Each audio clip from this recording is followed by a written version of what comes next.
Where are you living now? Windsor, same place, 6 years. You still haven't left England? No.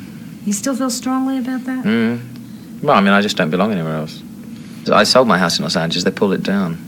Wasn't this where Greta Garbo lived? Yeah, and John Gilbert. And you referred to it once, I believe, as an orgy house. Yeah, well, someone else lived in there. And if those walls could have talked, they can't now, thank Christ. I was in it after that.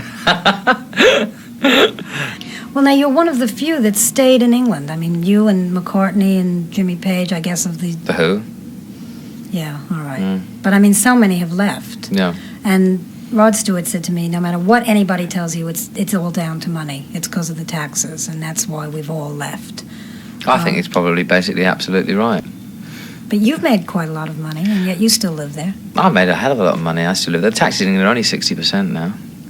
And since, I voted socialist at the last election, and then the Conservatives got in and lowered the taxes to 60%. No, I've always had enough money to live on. I've never really wanted to live anywhere else but England. I mean, I had the house in Los Angeles for convenience sake.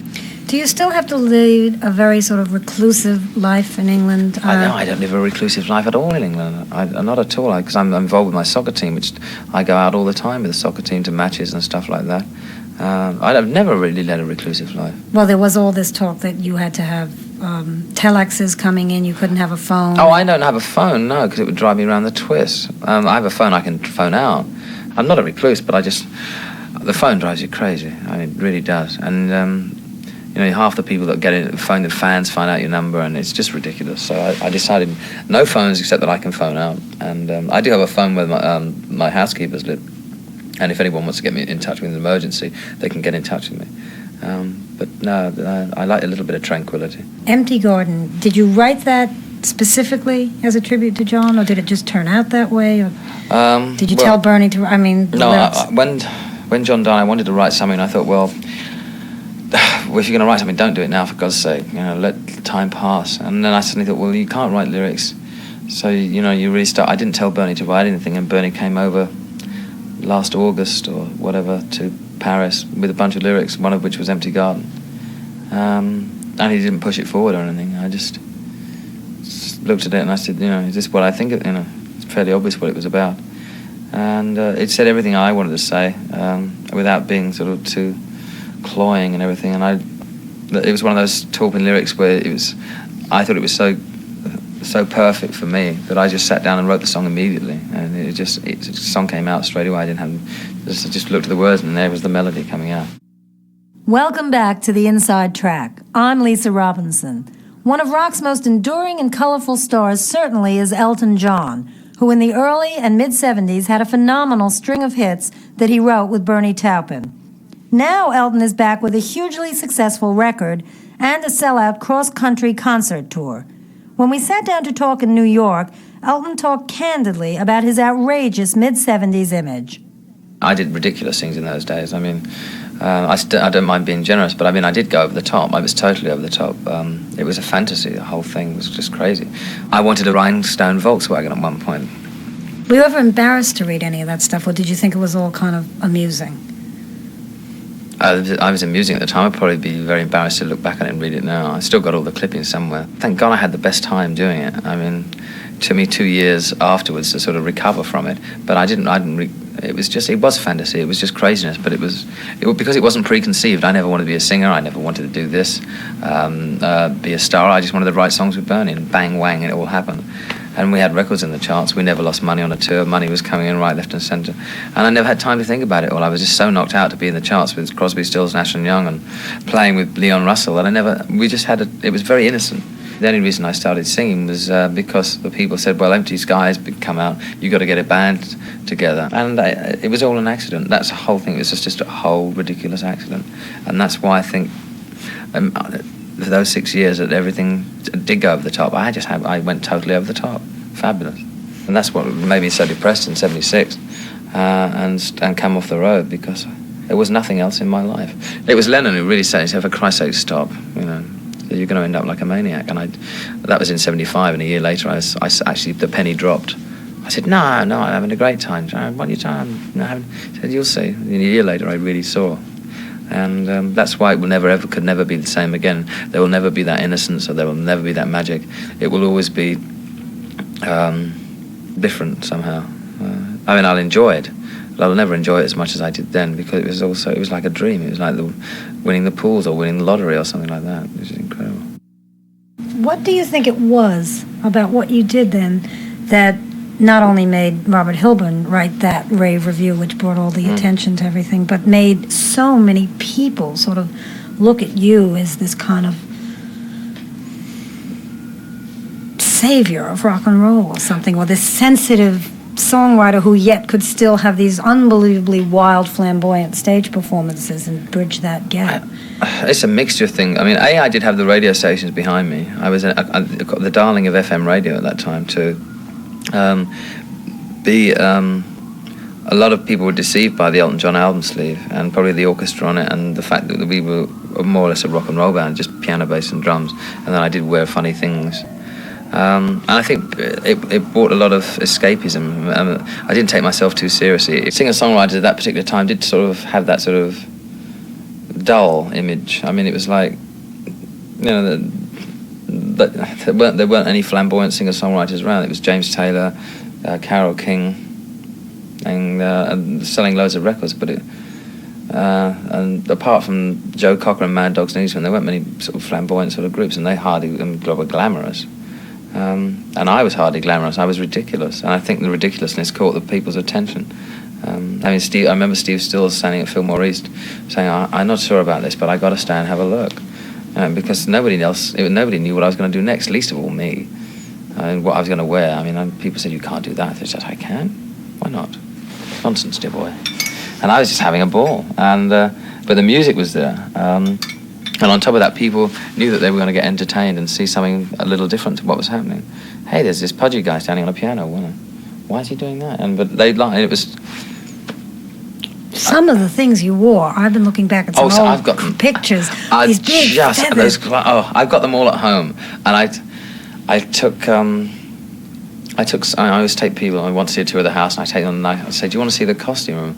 And I go in there, and these hideous shoes. I mean, believe me. I could build a national park, I think, with the trees that have been chopped down to provide heels for my shoes, and just unbelievable things. I just look back at them now, but I mean, I just can't believe that I wore them. But I mean, they're there. I did wear them. I mean, some of them I look like Diana Ross had in mahogany. Well, hardly Diana Ross, but I mean, but they looked right, didn't they? But they didn't. Even that duck costume in the park a few years ago was. I mean, it's hilarious, some of that stuff. I mean, it was tremendously witty, I thought, a lot of those I've always tried to be a little humorous as far as that, because, I mean, I wasn't the archetypal rock and roll, lean, thin, Bowie, Jagger sort of person. So I had to I just wanted, it wasn't a preconceived, I'm going to go out on stage and wear silly clothes. When I came to the Troubadour, I was always wearing Mr. Freedom clothes anyway, which were very popular in England, winged boots and stuff like that. Still got those. But, I mean, in America, they sort of hadn't caught on, and then the glasses and everything sort of snowballed. When did you buy the football club? When did all that start? It was late 70s, wasn't it? I became chairman in 76, but I became involved in 73 when I did a concert at the club, and they invited me to become a director. And then in 76 I became a controlling shareholder. And this is the fifth season I'm chairman, and we were in the 4th division then. And now we're second in the 2nd division, and this year it looks like we're going into 1st. So in 5 years we'll go from 4th to 1st, which is, I mean, it's an achievement, but people won't understand what that is because they don't see the different sort of work that goes into that. Is having meetings with the local council, going to bank meetings, trying to find accommodation for players, doing this, doing that, having board meetings at the club all the time, business meetings, but being involved with the team that are just as special to me in that business as my team are to me in the music business, and people that I really like, sort of a family type thing. Did you have problems with this football club in terms of your image with not only the whole sort of flamboyant rock star thing, but with that whole coming out saying bisexuality, no, not at all. Blah, blah. No, they've accepted it totally. I thought I'd have a lot of resistance to that, but I haven't. And obviously people gossip behind my back, you have to expect that because we all gossip behind each other's backs, or we all like to gossip. But quite honestly, the people in soccer in England have treated me with the utmost respect. And I think British people, especially the British public, like you to be up front with them. I can't stand, I'm glad I got it off my chest. Well, why do you think it was made such a big deal? I mean, Well, it didn't make such a big deal. I mean, it didn't hit England until 2 years after the Cliff Jar thing in Rolling Stone, you know. And the English people didn't make it into a big deal. I think it affected me far more popularity-wise here, with the Midwest, and, you know, this country's far more religious than England, I think, as far as maniacal religion goes, I call it. And I can understand it's not everyone's cup of tea as well. I just had to go, you know, please or offend, that's how I am. If you don't understand it, fair enough, I can understand why, but I'm not going to go around flaunting it and appearing on every talk show and being, a faggot about it, because I can't stand faggots, you know. If you're not singing lyrics that you've written, is it ever uncomfortable for you to sing some of Bernie's lyrics, or does he... It used to get uncomfortable when he soured, you know, when he was writing all those sort of really... like Blue Moves, there's not many happy songs on that. And Taupin, on this new album, there's 2 tracks, Robot and Where Have All the Good Times Gone, which Robot's my lyrics, really. Bernie just really added another 2 or 3 lines. There's only 2 or 3 lines in the whole song. And Good Times, I made him write the lyric to my melody, which he's never done before. Why not just do them yourself? I'm not capable of it. I'm capable of doing 2 or 3 lines and an odd title here and there, but I don't want to force it, and I know if I did one, it would come straight out. And if I wrote a whole lyric, I'd be sitting and working at it for 6 or 7 hours, and that for me isn't natural. I can write a song just like that. I can think of a title just like that. I can write an instrumental just like that. But I'm not capable of putting things down on paper. I'm capable of saying them, but it's not the same as writing something down on paper. So I think, well, you know, you can't have everything. I write melodies that I like. I just can't, for the moment, sit down and write a whole lyric. At least I'm doing 2 or 3 lines in some of the songs now. It really takes you such a short amount of time to write these songs? Yeah. Some of these amazing hooks and songs like Benny and the Jets or, you know, Saturday Nights. I mean, some of those songs they sound so perfect. They just click like that for you? Well, the Yellow Brick Road album was written in Jamaica in 3 days, 21 songs in 3 days. Well, the band went to watch a rehearsal. I was stuck in Kingston, afraid to go out of the hotel room. But in isolation, if I'm in the mood to write, and I was there, because I thought I got to write something, and I didn't want to go outside the hotel, so I really enjoyed writing. I don't write very much. I have sort of 6 months off, and then it all comes out. And if I write 3 or 4 days and write 30 or 40 songs, maybe. And that it is, but then I may not write again for 7 or 8 months. And I probably won't use half of those 30 or 40 songs anyway. Where do all those hooks come from? I don't know. I don't think about writing melodies at all until I sit down at the piano. I don't sort of hum things on the tour and get a tape recorder. But initially, all the old songs, I used to write them with the Taupin lyric, play them over and over again like 6 or 7 times and forget them. But they were stored up in there. It's like a little memory bank. But I know when I feel like writing something, I'm going to do it, and it always comes out okay. How is it still exciting for you to get out on a stage and play, say, to 6,000 people when you've done, 500,000 in Central Park? Well, there won't just be 6,000 people. No, but I mean, many nights of that, when you've done these amazing kind of one-off things, like Dodger Stadium, Russia, Central Park, and the kind of high that must come from that. But those highs are very few and far between us, because they are literally one-offs. Dodger Stadium, although I played a lot of outside venues, Dodger Stadium was a high, because it was really, we pulled it off. We pulled Dodger Stadium off, we pulled the Park off, and we pulled Russia off. But those things they're the little highlights. They don't come around all the time. I mean, the Garden, for me, doing 7 nights at the Garden was great for me. I always remember that.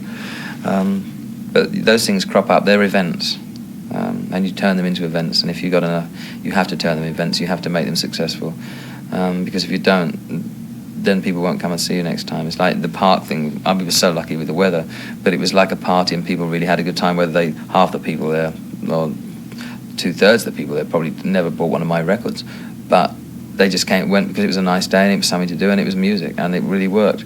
So you have to work at those things. You have to have a little bit of savvy and a bit of stage experience to carry them off.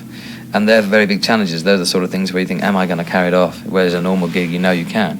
Those things, you need the little bit extra adrenaline, and they're good for you. They just push you a little bit further. Did you feel at one time you were finished? No, never felt that at all. Never. I just grew to accept the fact that it would never be the same as it was, with albums zooming in at #1, because you do that because everything was on a momentum. It was a brilliantly oiled machine, because we just kept working. We were having a good time. We loved working. We loved making the albums. And then that momentum lasted for 6 years, and then, as I said before, that will never be the same again. So no, I wasn't worried about being finished. I just had to cope with the fact that I loved all that, but basically I don't really want that anymore. But there's another side of me that would be sorry to see it go because I enjoyed it. It's just having to cope with the fact that you have to be your back. You know, you have to start ringing out again to find out where your record is next week, instead of expecting it to zoom in at number one, which is kind of back down to earth again, I suppose. You've been a fan of rock and roll and really some wonderful music, and people yet, I think, tend to think of you as sort of middle of the road. Was there a time, perhaps also when you were being criticized, writing the same songs as you wrote 10 years ago? That kind of thing. Does that bother you? Yeah, a bit, because you can only be yourself. I mean, I only try and write melodic songs that, you know, George Gershwin only tried. I'm not comparing myself with Gershwin, for Christ's sake, but I'm a melody person, so I'm not the lyric part of it. I just write the melody, and I always try and write nice melodies that I like. And there's nothing wrong with having a style of your own. I know I've written songs that have been too samey sometimes, and I'm the first to admit it. But I have tried, I think, in my career to try and write varied songs. I always resented people that would criticize me without ever knowing exactly what I felt. Because I'm a fan of music, and if I can try and help or play something and push something towards, I'll always do it, because that's something that's happening in England now. There's so many good young groups writing so many good songs. The songwriting's really getting stronger in England now, because someone like Costello, I think, is perfect. He's a really fantastic songwriter. Costello's first album blew me away. And I think he's probably could be one of the best songwriters England has ever produced. And you need that time to develop as a songwriter. And I think the quality of songs that are coming out of England at the moment from groups is much, much better in the last 2 or 3 years than it. Really? Who else? Human League, fantastic. Duran, people like that. Police, I mean, well, I don't really lump Police in that category. They're sort of... But no, there's a great lot of singles coming out. Haircut 100 I really love. They're sweet, and the Altered Images. Girl in Altered Images is so gorgeous. She's so sweet. And the band's having fun now. They're dressing up and admitting it. They like looking good, you know. There's been a lot written about this unhappy childhood that you had, and how your father wasn't approving of the things that you did, and then you said these things about him in the press, and then he said, I can't imagine why Elton is saying these things about me, and blah, blah, blah. Has that all been exaggerated, or is that... No, that was true.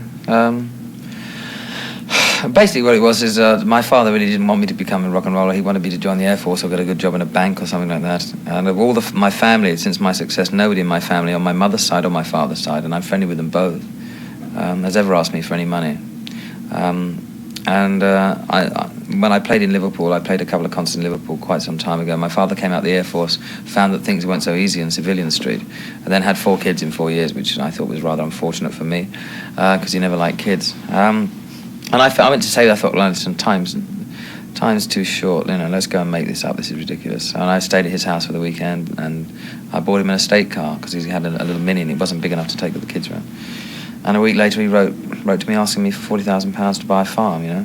And so I just said, that's it. And I saw red at that. And then maybe I shouldn't have said what I did, but then he sold his story to the newspapers. You know, blood's thicker than water. I care about his kids. I hope they're okay. His eldest son plays the piano, so now he's gone to Royal College of Music in London. He's been told that he's got to be a better pianist than Elton John. You know, it's one of those frightening syndromes. Great Santini or something like that. I don't bear him any malice. I just feel sorry for him. My mother introduced me to rock and roll. I didn't. She was the one that used to buy the records every week. My mother's always had very young taste in music. My father was always into George Shearing and people like that, who I'm grateful for him influencing me with them, because I grew up with George Shearing records and I really loved George Shearing's piano playing. But was this something that was like a burning drive or ambition, or did you know that you were talented enough that you could do this? Did you want to do this for many years before you fell into it? No, because as a kid you don't think about it. You just stand in front of a mirror and sort of mime to it, you know. My parents never pushed me into that. I just had, you know, I just loved rock music, and I used to mime to records and try and play like Jerry Lee Lewis. I could never play like Jerry Lee Lewis because his technique's too good. But Little Richard was far more me. And Fats Domino. Later on, I never discovered Fats Domino until later on, but I'm a vampire, and not a vampire, a vamper. And that's Little Richard was me, and I just loved his voice anyway. And he wrote some great songs. He wrote a lot of those songs. How did that whole thing, I mean, other than the personal effect it must have had on you because you were friends. But what did it make you think about your life and in terms of this whole kind of Doesn't business? change my mind at all. I mean, You didn't change any. You no, didn't if someone's going to do something bodyguards and stuff. No, it's, you know, I can understand McCartney doing it or something like that, because there's so many crazy people who would probably think, oh, now one's gone, let's have a go at the others. Especially in this bloody country, because, you know, I come from a country where we don't have handguns and stuff like that, so it's never bothered me. You don't walk around the streets in London thinking that someone may cost you over the head or something like that, but they won't shoot you, you know. So no, it never really bothered me that. I don't think about that sort of thing.